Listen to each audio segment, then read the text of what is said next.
got 3 NBA best bets, and that Friday parlay is back. Let's talk some basketball.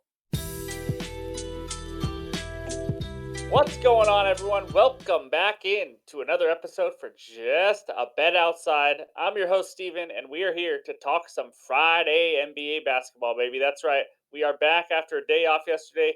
Ryan is feeling good enough to edit this video and be the producer, so everyone leave a comment below. Hey, welcome back, Ryan. Thank you for just powering through the sickness. But anyways, we got a 7-game slate for Friday, and these are apparently the start of they count at least towards the play-in tournament for the NBA for the first time this season. Who the frick cares? Maybe some of you do. I'm not speaking for you, but I don't really care at all. But just an announcement on Monday next week, the NBA research help is here, baby. That's right. We give it out on every sport. We're going to talk defenses versus positions, players, shooters on fire, against the spread, over under records, all those kind of things daily. It's going to be a lot of fun. Give you guys some more information to help with your bets, and we'll have about 2 weeks of data starting next week. So that's why we're going to start it up. So reminder, NFL Week 9 Best Bets video is out now. We started out 1-0, won almost 3 units last week. We're on a roll now. Let's see if we can keep that going. The NFL player props. If you are a player prop bettor in the NFL, that video will be out late Friday night, like always. Other than that, guys, I'm ready to go. I'm ready to talk some basketball. It is Friday, which means the Friday parlay is here, baby. We did it every single Friday during the MLB season, which seemed like it lasted forever. We are going to get some winners here in the NBA. So we got a nice little plus 300 one that I really like. So that's what we got. Before we dive in, please hit that like button. It really helps this channel out. If you have any time at all in your day, just leave a comment, whether it's an emoji, whether it's one word, a sentence, a paragraph. You guys have been leaving some awesome comments. I appreciate all the support. I really do. And we're just going to keep grinding day in and day out for you. So with that said, we got 2 days to go over. One of them is going to get me absolutely heated. I'm going to try to take a deep breath, but just bear with me. Let's check out the bets recap page. All right, let's go. I've been dreading this part, but I got to get it over with. We got to talk what happened on Wednesday. It was one of the worst, most frustrating days I've had. It really irritated me probably till now even. I lost sleep over it. It was brutal. Now, let's talk about it. Cat 7+ rebounds and Asar Thompson 8+ rebounds. Cat got it done. Thompson fell 1 rebound short. Foul trouble in the first half. He had 7 rebounds with about 5 minutes to go in the game. Could not get one more. So we lost that bet and the quarter unit that we threw on 10+ rebounds each for both of them. The next one, Cam Thomas scoring 30+ points every single game, and he did exactly what I wanted him to do. He took around 20 shots. The problem was he only made 4. Now, I just want to point out to some people that get frustrated at losing these bets, and I get it. All we can do is bet on volume and opportunity. We are not out there taking shots for people. I just want to remind people of that. If I'll take blame whenever it's a bad read and just wasn't good opportunity and all that. But when a guy just misses every shot, it is what it is. As long as you're not just taking terrible shooters on every bet. But Cam Thomas has been on fire when he went absolutely ice cold. If he makes some shots, I'm a genius. But he bricked them, so I'm an idiot. So that's how it is. That's just the nature of this beast, though. Knicks and Warriors moneyline parlay. The Knicks, this has to be a record. 4 for 29 from 3-point range, and I think they still were within like 5 points in the fourth quarter. It was unbelievable how sucky they were at shooting the 3 ball. I mean, you're talking they make like 8, 9, they probably win the game. We're not even asking for a lot. But either way, Warriors snuck out a 1-point win. I can't believe how close that game was either. But anyways, that was a loss. Alperen Sengun didn't play as many minutes as he usually does, but he still came close. 30 PRAs, maybe just a bad read there, but he fell just short. Other teammates stepped up in that game, but Sengun fell just short. And then Thursday, let's get to the good day. I gave out only one bet on this small slate. We didn't have time for a video, but I did a YouTube short. If you ever don't see a long video, I'm probably going to be having a bet on Twitter, on Discord, and as a YouTube short. But Embiid, 25+ points. Scotty Barnes, 7+ rebounds. Barnes got it done early. Embiid made us sweat this sucker out. Thank goodness the Raptors made it somewhat competitive at the end because Embiid had to come back in the game, and he missed some shots, missed a free throw. He was stuck on 24, and then finally in the last few minutes gets to 28. Thank goodness. So there's our record. We're going to flush Wednesday. We're going to move on. I still feel like I had really good reads. Like I said, 1 rebound short and a couple terrible shooting nights. It is what it is. It's the NBA, but we got to be better. There's the records down below. We went from about even to down 4.5 units due to that one bad day, but we'll get it back. And it starts today. Let's get into the best bets. All right, the first game takes us out to the Pacific Northwest. We got the Portland Trailblazers hosting the Memphis Grizzlies. Grizzlies -2, over under of 218. The only winless team in the league is a -2 favorite.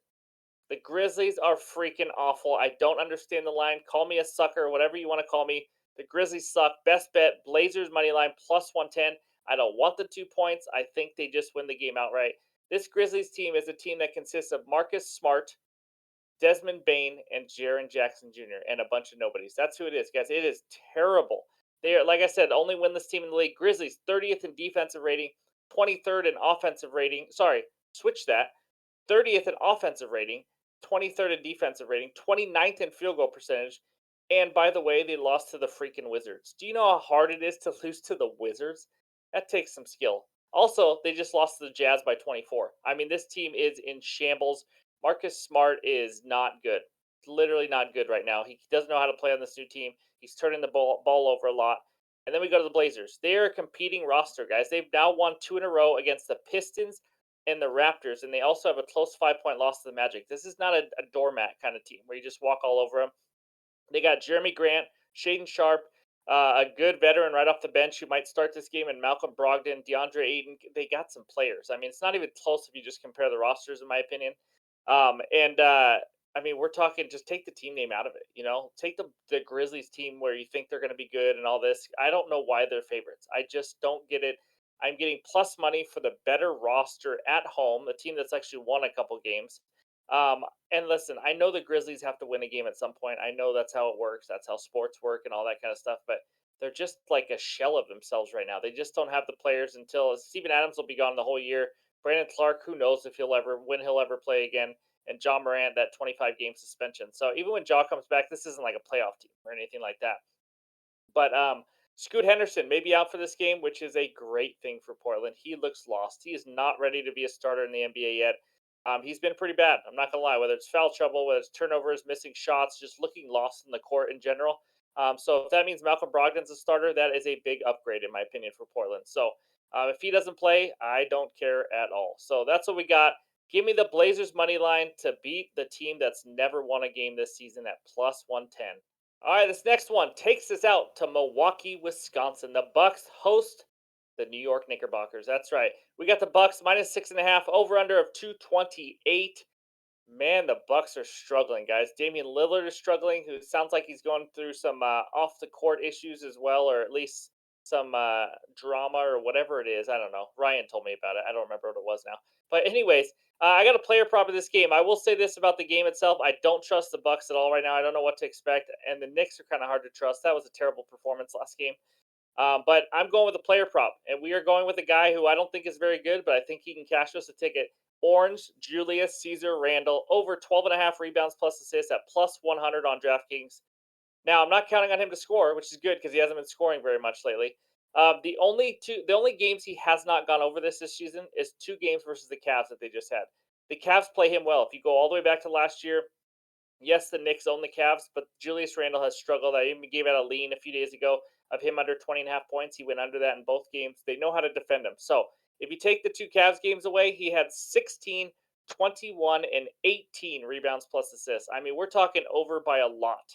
I only need 13 in this one. So he averaged 14 rebounds and assists last season. So I mean, his average is 1.5 over this already, and he now has a great matchup. The Bucks have really struggled defensively, which you kind of saw coming. They lost some depth. They lost maybe the best perimeter defender in the league in Drew Holiday, and replaced him with a guy who only plays offense in Lillard, which we talked about in the preview videos. The Bucks giving up the 5th most rebounds and the 3rd most assists to power forwards. Talk about a great matchup for Julius Randle.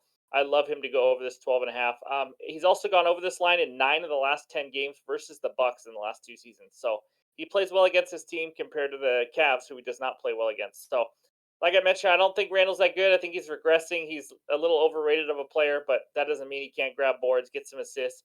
Give me 13 or more. I think he has a chance to get 15 or 16 like he's done in the other 3 games as well. So that's my second best bet, and let's move on to bet number 3. All right, this third bet before we get into the Friday parlay takes us out to Oklahoma City, where nobody wants to play basketball. Signed, bitter Sonics fan. Here we go. We got the Thunder Buddies hosting the Warriors. Warriors minus 5.5, over under of 229. Curry, 4 plus threes, and Warriors money line. That is my best bet. Same game parlay at plus 104.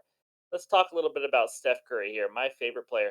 He has done this in every single game this season. That's right. He is averaging 12.2 3-point attempts per game.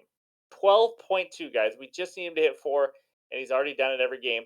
Greatest player of all time. Okay, that's a lie. He's not, but he may be the most exciting player that I've ever watched, other than LeBron in his prime. But how Steph plays off the ball, his quick release, the swagger on the court, the confidence, it is fun to watch. You guys know what I'm talking about, you Curry fans. But like I said, he's averaging a ton of threes. He's done this every game, and now he's playing the Thunder, who give up the sixth most threes to point guards per game this season. It's a great matchup. His line is over 4.5. I took it down to 4 and paired it with the Warriors money line.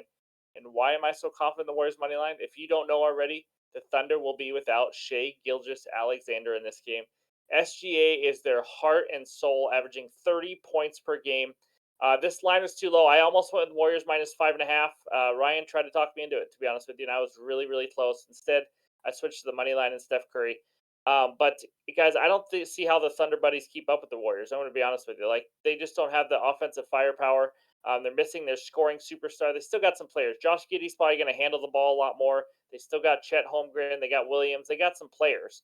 But the Warriors are not the road Warriors of last year. Well, they weren't the road Warriors last year, but they are now 3-0 on the road this season with wins over the Kings and Pelicans in two of those three. So this team is playing really, really well. The Thunder last year without SGA were 7-7, an average team. This Warriors team is just too good for this team right now. Obviously, it's the NBA; anything can happen. But I think the Warriors win. I think they cover. All I need is the money line win and Steph Curry to hit 4 plus threes, which is kind of correlated bet because you assume if Steph doesn't even hit 4 threes, that means he maybe didn't have a good game and the Warriors may not win.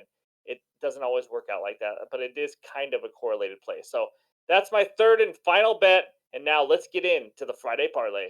All right, the first Friday parlay of the season, baby. That's right. Here we go. We got a plus 300 banger. Tyler Hero, 20 plus points. Ben Simmons, over 16 and a half rebounds plus assists. And Chet Holmgren, 15 plus points. Yes, two of these three are alt lines. So let's start out with Tyler Hero, 20 plus points. Which, by the way, why does he spell his name with two R's? How it's spelled like Haro. Tyler Haro. Anyways, I think it's pronounced Hero. I don't even know anymore. Who knows? He's been on a tear if you haven't been following him. Averaging 26.2 points per game this season. After a slow night in game number one this year, he has since scored 28, 22, 35, and 30. That's right. He is tearing it up. I know this game has blowout potential, but it's not like I'm asking him to score a ton of points. I'm literally just asking for 20 points. You would assume if it's a blowout that he had something to do with it. So that doesn't scare me as much because I took the line down. I think his original line is around 23.5, 24.5 right in there. So I took it down to 20. Wizards suck at that thing they call basketball. They just suck at basketball. So easy matchup. They might blow them out, but you never know. It's the Heat. They don't have offensive firepower other than Hero and maybe Jimmy Butler. So that's my first leg. Second leg, Ben Simmons. My goodness, this guy. Over 16.5 rebounds plus assists. We talked about it early in this season, how he is in good form, becoming this Simmons of old. Um, this may be the toughest of the three, obviously, because it's a bet. I didn't take an alt line or anything. We're taking straight over 16.5 RAs.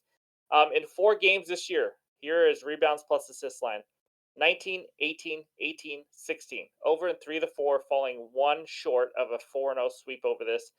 He's just an absolute monster, just a monster. You can look into his double double, maybe into his triple double lines for a tiny sprinkle here coming up, or maybe in this game. The Bulls, who he's facing, give up the third most assists to point guards this season, about average for rebounds to point guards.